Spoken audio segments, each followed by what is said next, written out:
حدیث حضرت عائشہ صدیقہ رضی اللہ تعالیٰ عنہ کے حوالے سے مذکور ہے کہ جب تو اپنی انگلیاں اپنے کانوں میں ڈالے تو آب کوثر کی آواز سنے گا۔ یہ حدیث مستند اس لیے ہے کہ اس کو کئی محدثین نے اپنی کتابوں میں بیان کیا ہے، لہذا اس کو مستند ہونے کی سند ان محدثین کی روایت سے مل جاتی ہے۔ جیسے یہ روایت مختلف الفاظ کے ساتھ علامہ بدر الدین عینی حنفی رحمۃ اللہ علیہ نے شرح ابی داؤد اور عمدۃ القاری میں لکھا ہے، اور علامہ اسماعیل محمد بن اسماعیل نے التنویر میں شرح جامع صغیر میں بھی نقل فرمایا ہے۔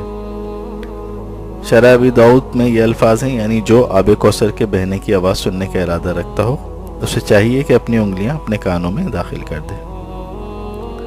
لہٰذا اس حدیث پر سوال اٹھانے کی گنجائش نہیں ہے۔